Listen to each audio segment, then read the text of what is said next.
يا هلا بكل أصحابي وبنرجع نكمل حكايتنا. طبعا فاكرين إن يانج كان هيتعاقب وخلاص على وشك إنه يطرد من المدرسة، وهنا كل أصحابه بيكونوا واقفين بيقولوا له إزاي تعمل كده يا يانج. يو بتقول له كمان أنت إزاي تعمل كده يا يانج؟ أنت ممكن بكده تطرد من المدرسة، كان المفروض إنك تهدى شوية. بيقول لها أنت بتدافع عن الشخص ده ليه؟ ده كان عايز يقتلني. بتقول له أنا مش بدافع عنه، أنا بدافع عنك أنت، أنا خايفة عليك، أنت صديقي وخايف أطرد. وفجأة يدخل المدير. فين الطالب الحقير اللي اسمه يانج اللي نسي نفسه وعمل مشكلة في مدرستي؟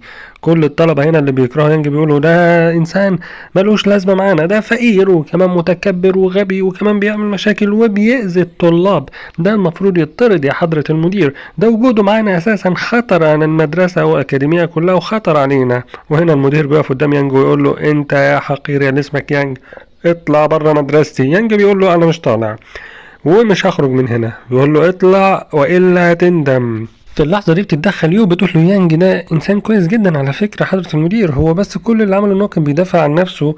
وشياو بكرهه اليانج ده إنسان حقير ووجوده معنا خطر على المدرسة. المدير بيقول فعلا أنت كلامك صح يا شياو. واضح إن هما متفقين، لكن يانج بيضحك وبيقول له صدقني كلامك ده هتندم عليه، أنا ما عملتش حاجة غير إني دافعت عن نفسي، اللي انت عايز تقوله قوله واعلى سلطتك هاتها، انا حرفيا ما عملتش شيء غير ان دافعت عن نفسي. المدير بيتعصب وبيقول له انت مالكش لازمه، انا هخلص عليك. يانج بيقول له مش هتعرف تعمل اي حاجه لان انا عندي حق، وما دام انا عندي حق فهدافع عن نفسي بكل السبل. يو بتقول له هو فعلا عنده حق، هو كان بيدافع عن نفسه لو سمحت يا سيادة المدير. والطلاب اللي بيحبوا يانج بيقولوا له ايوه يا سيادة المدير لو سمحت. العجيب ان كمان المعلمة يان بتتدخل وبتقول له فعلا هو طالب موهوب جدا وكان بيدافع عن نفسه، فلو سمحت يا سيادة المدير تعفو عنه المرة دي. وفجأة بيطلع شياو سيفه وبيقول له انت حقير محدش هيحوشك مني.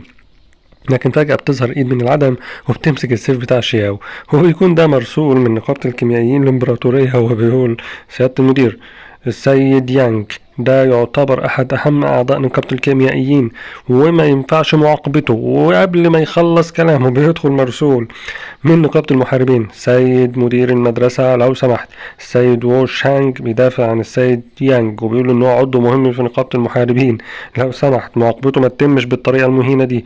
والصدمة يا جماعة يدخل مرسول إمبراطوري يتكلم ويقول السيد يانج في حماية الإمبراطور وأي حد يحب يتعرض ليه يكلم الإمبراطور. يانج بيقول لهم شكرا يا جماعة على كل اللي انتوا فيه ده. المدير بيهرق طبعا وهيكون في نص هدومه لأن يانج جاي له حماية منين. وبنشوف شياو وهو مبلول وبيروح للمدير يقول له أنا آسف على اللي حصل ده، وواضح إن هما كانوا متفقين مع بعض أساسا على اللي هيحصل ليانج وإن هما يطردوه، لكن المدير بيقول له ماليش دعوة روح اتصرف معاه. وبنشوف يانج هو بيشكر كل أصدقائه اللي دافعوا عنه بقوة، لكن يو بتكون زعلانة. يو بتقول له أنت مين؟ والمعلمة يان بتقول له أنت مين بالظبط؟ هو أنت تلميذ ولا أنت مين؟ أنت مين ها؟ فهمني كل دول بيدافعوا عنك ليه؟ يكون يانج مصدوم اللي بيحصل. وبنشوف يو خرجت وبيقابلها 3 شباب. ال3 شباب دول بيعترضوا طريق يو، بيقولوا لها احنا من رابطة السماء والأرض، الزعيم بتاعنا عايزك، فشوف انت عايزه ايه كده. فبتقول لهم بصراحه انا مش هاجي. بيقولوا لها لا احنا بنستأذنك ده ادبا، لكن انت هتيجي معانا غصبا عنك والا هتندمي. وفعلا بتروح معاهم. وهنا بنشوف الشخص اللي هو زعيم الرابطه بيكون شخص مغرور وغني جدا وقدامه اكل من جميع الاصناف، ولكن كل ده حتى كمان ما بيرضهوش. وهو بيكلم الشخص الطباخ بيقول له مش عاجبني الاكل بتاعك، حرفيا بيرميه بطاقه كده بيجرحه. وبيكون قاعد يتفرج على الاكل بكل غرور طبعا يعني مش فارقه معاه.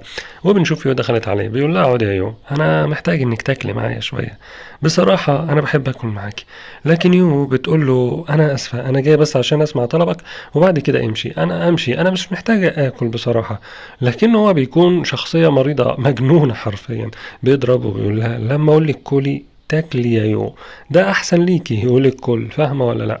بيقول لها ايوه كده شطوره انت بتسمعي كلامي. المهم ما انا جايبك هنا علشان اطلب منك انك تجيبي لي يعني. لما بتسمع كده بتتخض وبترمي الطبق من ايديها. بتقول له انت عايز ايه منه؟ بيقول لها ببساطه انا عايز اخلص عليه او اضمه ليا فانا مش عارف اجيبه. بتقول له لا طبعا انا عمري ما هساعدك في حاجه زي دي، انت انسان ما عندكش رحمه. بيقول لها لا هتساعديني غصب عنك بس تقلقيش، انت ناسي ان ابوكي لسه مريض ولا ايه؟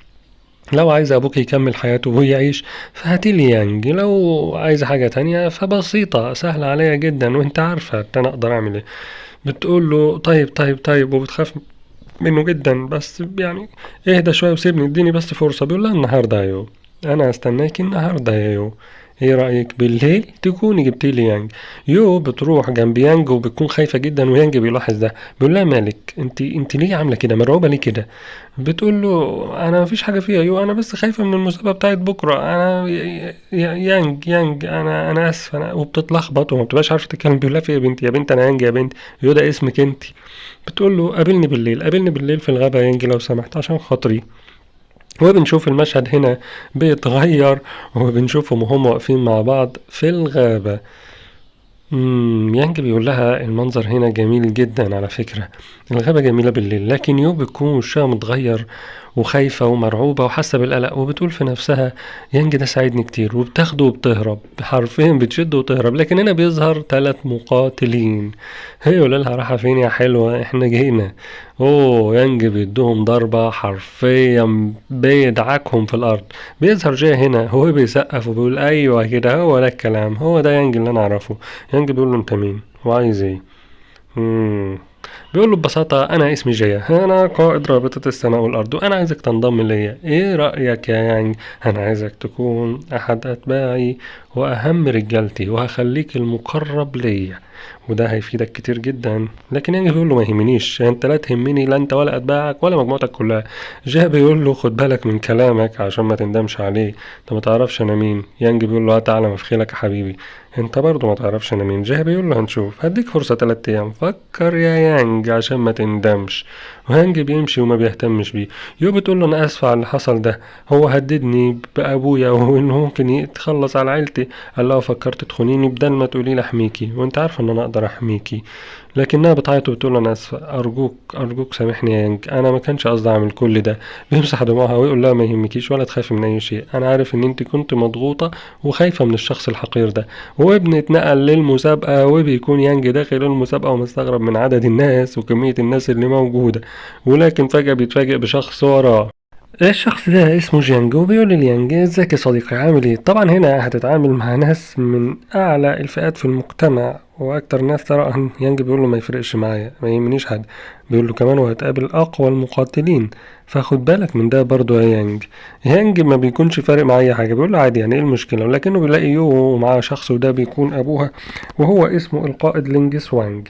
وهنا يو بتجري على يانج وبتقول له انت عامل ايه، كويس انك بخير، انا كنت عايز اطمن عليك، وحشتني جدا على فكره. وكل ده بيكون ابوها واقف يتفرج وبيشوف يو وهي عماله تبص ليانج بحب، وطبعا بيفهم وبيعرف كل حاجه، لكن بيبان عليه الغضب بصراحه، وعينيه بيطلع منها شرار بمعنى الكلمه. هنا جيانج بيقول له خد بالك علشان ابوه ده قائد وشكله كده شايط منك يا حبيبي، فشوف انت هتتصرف معاه عشان هو مجنون اساسا خلقه. وهنا بيدخل لينج سوانج وهو بيقول لي روح انت يا يو، انا هتكلم مع يانج شويه لو سمحتي. لكنها بتقول له انا محتاجه يانج عشان المسابقه. بيقول لها شويه وهنيجي وراكي. وبيقول له ازيك يا يانج عامل ايه. يانج بيقول له انا كويس جدا الحمد لله. بيقول له انا شفت نظرات بنتي ليك بصراحه، وانا عايز اتكلم معاك شويه، كلمتين كده على انفراد علشان نكون فاهمين بعض. ايه رأيك؟ بيقول له طبعا انا تحت امرك اتفضل. لكن هنا بنشوف السيد ولينج سوانج بيكون راهن عليه الشر، بيقول له انا شفت اعجاب بنتي بيك، وانت ما اعرفش بصراحة هل انت تستحق اعجاب بنتي وتستحق واحدة زي بنتي. بيقول له ما اعرفش، انت ده يرجع لك انت شايف ايه، ازاي يكون استحق بنتك يا سيد لينج. بيقول له لازم تكون عضو في البلاط الامبراطوري، قائد او جنرال او رئيس عائلة كبيرة. لكن بتظهر يو بتقطع كلامهم وبيقول له شكرا يا سيد لينج، وبيمشي يانج وبيقول لا تعالى يا يو. وهنا بنشوف منظم المسابقة وهو بيتكلم وبيدي لكل واحد من الطلاب بطاقة في ايده، بيقول لهم انتوا هتروحوا جبل الوحوش الأسطورية، وكل واحد فيكم وظيفته ان يفضل على قيد الحياة ويفضل سليم. وكمان قبل ما ترجعوا لازم كل واحد فيكم يكون جاب 3 بطاقات من البطاقات اللي في ايديكوا، كل واحد معاه بطاقة واحدة حاليا، لكن المفروض ان كل واحد فيكم يقدر في النهاية يحصل على 3 بطاقات على الأقل. وهو بيتنقل المشهد وبنشوف يانج وهو ماسك البطاقة بتاعته جنبه يو. بنرجع للعميد واللي بيقول لهم طبعا انتوا هتطلعوا جبل مليان وحوش شيطانية، فلازم تواجهوا مخاوفكم وكمان تكونوا قادرين انك تحافظوا على حياتكم وعلى حياة زملائكم. يو بتقول له انا مرعوبة جدا يا يانج، جبل ده جبل مرعب وفيه وحوش قوية جدا. لكن يانج بيطمنه وبيقول له ما تقلقيش. وهنا بنشوف العميد وهو بيحاول يتكلم وبيدي معلومات للطلبة، لكن الطلبة بيكونوا مستعجلين من دول واقفة وحرام احنا استوينا يا جدعان يلا نبدأ المسابقة. بيقول لهم يلا انطلقوا. وهنا العميد بيطلع طاقة من ايده فعلا وبيدي الامر، وبيكون الطلاب بتاعه بيفتحوا بوابة علشان اللي يدخل من البوابة دي يتنقل لجبل الوحوش. لكن الصدمة هنا ان اللي بيدخل بوابة بيطلع في مكان عشوائي تاني غير التاني تماما، وكده بينفصل يانج ويو. هنا اول ما يانج بيدخل بيلاقي نفسه ضرب في حاجة كده وبيمسكها يشويها وياكلها ما برحمش، وفجأة بيظهر قدامه نمر شيطاني قوي جدا وبيضربه بقوة مهولة. حرفيا يانج بيترد لورا من القوة دي، وبتظهر المعلمة يان وبيكون معاها معلم تاني واسمه كو، وبتقلق جدا يان على وضع يانج. كو بيقول لها ان النمر ده قوي جدا، على الأقل 10 محاربين أقوياء علشان يقدروا يخدشوه حتى أو يقربوا منه، أما شخص واحد فمستحيل يقدر يهزم ده. يان بتتقدم بسرعة جدا عشان تحمي يانج، لكن في اللحظة دي بيكون يانج سايكو هو اللي بيوقفها. بيقول لها لو سمحتي دي مسابقة، خلينا الأول نشوف هيعمل ايه وبعد كده نساعده. لكن يانج بكل بساطة بيقرب من النمر بسيفه وبضربة واحدة بيكون قضى عليه ونهى حرفيا. بطل يا يانج من يومك، ما حدش قدك يا صديقي. ويانج بيكون شايفهم وحاسس بوجودهم، لكن ما بيتكلمش معاهم، كل اللي بيعمله انه هو بيمشي. المعلمة يان بتقول ما يانج صراحة فكل توقعاتي، انا مش متوقع انه بالقوة دي. وهنا كو بيقول لها بصراحة انت في فصلك ناس قوية جدا، يعني طلابك رائعين. وبنشوف يانج وهو بيتقدم وبيقتل مجموعة من الذئاب بكل قوة حرفيا، وفجأة بيظهر 3 شباب بيكون منهم شخص مصاب جدا، وبيكون في بنت شايلاه اسمها لي، والشخص المصاب بيكون اسمه هان. وبنشوف شخص تالت واضح عليه ان هو مجنون وهو مغرور، وبيكون ده قائد الفريق، واللي بيقول لها بكل بساطة سيبي هان عشان احنا ما عدناش محتاجينه، هو ضعيف ومعطلنا على الفاضي. انا قائد الفريق. بتقول له انت لا قائد ولا نيلة، بقول لك يا عم انت بص. بيقول لها ما ترفعيش صوتك عليا، ما تنسيش ان انا في المستوى الخامس عشان انا ممكن اذيكي. هنا هان بيقول لها لو سمحتي انا عبء عليكي فعلا، سيبيني هنا، روحي انتي وكملي المسابقة عشان تقدري تنجحي فيها. لكن ليه بتقول له مستحيل اسيبك يا هان. بتقول له في ذئاب هنا. بترعب اخونا التاني ده، شوف الرعب اللي باين عليه، وبيقول فين الذئاب، فين. بتقول له ميتين يا قائد يا حارس، يا تودينا في داهية. المهم بنشوف يانج واقف يضحك على اللي بيحصل وبيقول الشخص ده شكله اصلا مجنون وضعيف، بس راسم نفسه على الفاضي، اما نتسلى عليه. بيقول انا زيكم يا جماعة، انا طالب معاكم في المدرسة. هو يتكلم المغرور كالعادة يوان. بيقول له أنا يوان قائد الفريق، لو عايز تنضم لي هات بطاقتك الذهبية وأنا خليك. يانج بيقول له ده مجنون ومغرور وضعيف، انت فيك صفات منيلة يا ابني، بس أنا هاخدك على قد عقلك لحد ما نخلص نشوف ايه اللي هيحصل. المهم يانج بيقول له في شخص معاكم مصاب، بيقول له ايوه ده هان، بس ملوش لازمة يعني سيبك منه، كده كده هنسيبه هنا ونكمل طريقنا. لكن يانج بيقول لا انا هساعده وهعالجه لو سمحت ما تتدخلش. وهنا بتتكلم لي وبتقول فعلا يا يانج الشخص ده هو صديقي، هو هان ومصاب جدا، لو سمحت لو تقدر تعالجه عالجه. يانج بيتكلم وبيقول بسيطة انا هعالجه، لكن ادوني بس فرصة بسيطة وهيكون كويس. هان بيقول لها ما تتعبيش نفسك معايا، وكمان انت عايزة تضحي ببطاقتك وتديها ليانج ليه؟ لو سمحتي ما تديلوش حاجة. هنا يانج بيشوفهم ويقول صراحة الاتنين دول يستاهلوا المساعدة، شخص طيب وكمان انسانة طيبة جدا، فانا هساعدكم ما تقلقوش من حاجة. وهو بيقرب منهم فعلا وبيبتدي انه يعالج الشخص، هو بيتدخل الغبي اللي اسمه يوان ويقول له بقول لك ايه انا قائد الفريق وبقول لك ما تعالجش حد لو سمحت، لكنه ما بيهتمش بيه وبيبتدي يعالج فعلا في هان. وهان بيتحسن جدا وبيبتدي يتكلم وبيشكر يانج، ويانج بيكون بيسجل العلاج وبيسجل كل حاجه ولا في دماغه الدنيا. هنا بتيجي ليه وبتقول له اتفضل بطاقتي وكمان هديك بطاقه هان. بيقول لها صراحه انا مش محتاج بطاقتكم في حاجه، انتوا ناس ممتازه وناس طيبه جدا، وكمان انتوا واضح ان انتوا اوفياء وده اللي خلاني اساعدكم. اما الشخص التاني اللي اسمه يوان، لكن هنا يانج بيتراجع وهو بيقول خلينا نتسلى شوية معاه، مش هبين له قوتي ولا اظهر له حاجة، خليني اشوفه كده. بيقول له لو سمحت يا يوان، انا كده همشي واسيب فريقك بعد اذنك يعني، فانا اتشرفت بيك، واضح انك محارب قوي وهتقدر تحميهم، لكن ليه بتقول له انضم لينا هنا؟ خلاص الليل داخل وكمان غابة يكون خطر. يوان بيقول لا مش عايزك، يلا امشي، انا كده كده في المستوى الخامس. ويوان بتقول له مستوى خامس ايه؟ انت اصلا مش عارف تدافع عن نفسك، خلينا نضيف حد لينا كمان علشان يبقى قوتنا بتزيد ونقدر ندافع عن نفسنا ضد الوحوش. بيقول لها انت بتكلمين ازاي كده؟ انا محارب قوي جدا واقدر ادافع عن نفسي. بتقول له محارب قوي ايه؟ وبيمسكوا في بعض الاتنين. هنا يانج بيتدخل بيقول لهم خلاص يا جماعه، انا هنضم للفريق، لو سمحتوا بطلوا زي، عشان هي مش طالبه بصراحه، خلونا كده نشوف احنا هنعمل ايه. هنا بتفرح ليه جدا وهو بتقول له ايوه كده يا يانج، منورني يا صاحبي. ويانج بيقول لهم انتوا هتعملوا ايه دلوقتي؟ احنا لازم نتحرك من هنا علشان خاطر ريحة الوحوش دي هتلم علينا وحوش تانية كمان هتيجي تاكلها. وهنا بنشوف اخونا يوان قاعد حاطط رجل على رجل وهو بيوزع المهام، بيقول للهان روح لم الحطب، وهو بيقول لليانج ومعالي روحوا انتوا بقى اصطادوا لنا حاجه علشان ناكلها. بيقولوا له انت هتعمل ايه؟ بيقول لهم انا هحميكم من الوحوش. بيبقوا عايزين يمسكوه جنود ضرب، بس يعني ايه، بيمشوا خلاص ويعملوا اللي هو عليهم، يعني خلاص احنا مستحملينه للاخر البني ادم ده لحد ما تخلص المسابقه. وبنشوفهم هم فعلا بيكونوا ماشيين في الغابه وبيهجم عليهم. اوه ده فار شيطاني، ده فار، ده شكله فار يا جماعه، لكن يانج حرفيا بضربة واحدة بيخلص عليه. بيصطدموا من القوة دي وبيقولوا ازاي يانج بالقوة دي، هما مبيبقوش عارفين اساسا يانج. بيروحوا تاني يرجعوا بيلاقوا اخونا نايم. يانج بيقول مفيش وحش هجم عليه واكله ليه، ده انا سايبه عشان نخلص منه الحيوان ده. بنشوفه لما قام من نومه بيبص، إيه انتوا بتاكلوا فران؟ ده ايه ده يا فرده ولا ايه؟ انتوا بتاكلوا ايه بالظبط؟ ده نوعه ايه؟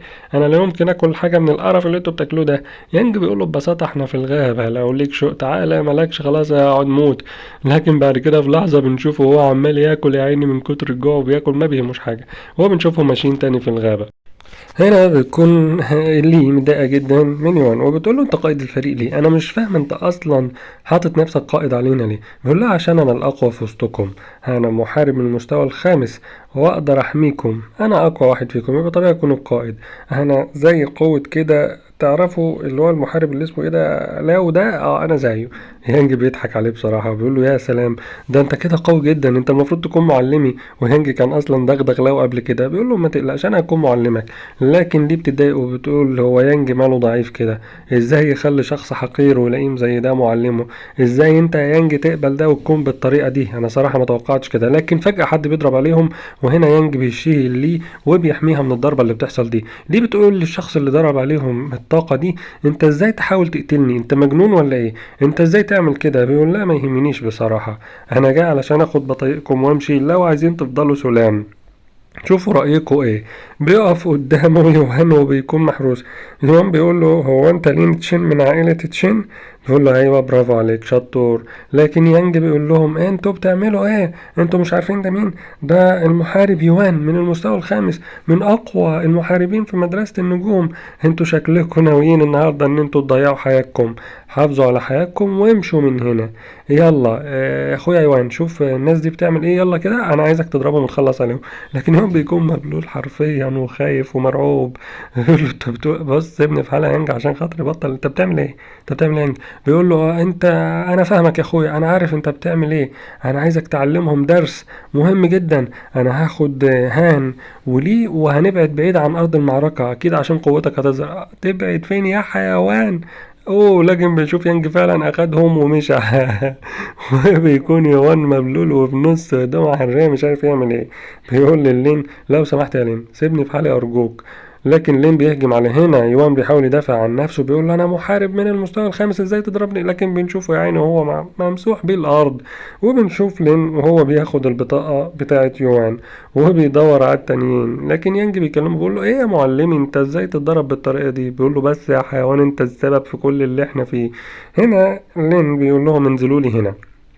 بينزل يانج. لكن يانج بيقول له لحد الآن أنا سبت كل ده يحصل واتفرج على اللي بيحصل يا لين، أرجوك امشي من هنا عشان ما تحصلش مشكلة، أنا مش عايز أذيك. وفجأة بيخرج من إيده طاقة بيوجهها ناحية سلاح لين حرفيا كان هيكسره. بيتصدم لين من القوة دي. انت ازاي قدرت تعمل ده؟ انت مين؟ بيقول له انا اسمي يانج تشان. يانج تشان علشان تبقى عارفني وتسمع اسمي. بيقول له يانج تشان؟ انت يانج تشان المحارب اللي هزم شيو وهزم جيانج انت المحارب الاسطوري في مدرسة النجوم؟ هو انت ده؟ مش مصدق نفسي. وهو بيتكلم واحد وبيقول ده محارب ما بيرحمش حرفيا، ده اللي قدر يهزم كل اللي حاربوه. هنا لين بينحني ليه وبيقول له انا اسف على اللي عملته، وبيطلع بطاقته هو واخواته الاتنين وبيديهم ليانج. لكن يانج بيقول له انا مش عايز منكم حاجه، مش عايز بطايقك، خلي البطاقات دي بتاعتكم معاكم، لكن انا عايز اعرف منكم حاجه، هو ليه مفيش طلاب حوالينا هنا؟ بيقولوا له احنا مش عارفين نشكرك ازاي بصراحة على اللي انت عملته معانا ده، لكن الطلاب مش موجودين لانهم كلهم متجهين لوسط الغابة لان هناك منزل الشياطين. بيقول له انا عايز اوصل كمان ليو. بيقول له اكيد هتلاقيها مع الطلاب وهم رايحين لمنزل الشياطين في وسط الغابة. لازم توصل هناك يا يانج عشان تلاقي كل اللي انت بتدور عليه. يانج بيقول منزل الشياطين خطر وقربهم منه ده امر ممكن ينهي حياتهم. هنا بيتكلم هانو بيقول فعلا منزل الشياطين خطر جدا وحواليه وحوش قوية جدا ممكن تقضي على اي محارب ضعيف. لين بيقول فعلا، لكن احنا لازم نروح لهناك علشان نهاية المسابقة وكل الطلبة هيتجمعوا هناك. هنا يانج بيشكر لين جدا وهو بيقول له شكرا على المعلومات الجميلة دي يا لين، بصراحة استفدت من وجودك. وبنشوف يانج وهو رايح ناحية يوان وبيقول له انت عرفتني يا جدع، انت عرفتني، وبيضربه ضربة فعلا قوية جدا، عارفين بينيموا على الارض. وهنا اللي بتقول له انت ليه ظهرت ان انت ضعيف؟ انت بالقوة دي كلها كنت قادر تساعدنا وقادر تعمل كل حاجة. بيقول لا يعني ما كنتش مهتم، كنت عايز اخفي قوتي في وسطكم، انا الوقت اروح لمنزل الشياطين. ليه بتقول انا هاجي معاك لمنزل الشياطين؟ لكن هان بيقول لا احنا اضعف من اننا نروح لمنطقة زي دي، لو سمحت خلينا هنا. وبيشكر يانج بيقول له شكرا لمساعدتك لينا، احنا هنستنى هنا. هو بنشوف يانج وهو ماشي وحرفيا بيقتل في كل الوحوش اللي بيقابلها، مفيش حاجة بتقف قدامك يا صاحبي. بيتفاجئ يانج ان الطريق مسدود وبيظهر قدامه شخص. وبنشوف بقى في الحلقة الجاية اللي هيحصل ويانج هيتعرض لموقف ايه بالظبط. ما تنساش الاشتراك وكمان تكتب تعليق كويس جدا وتسلع نفسك في التعليقات وقول لنا كلام جميل. سلام يا صاحبي.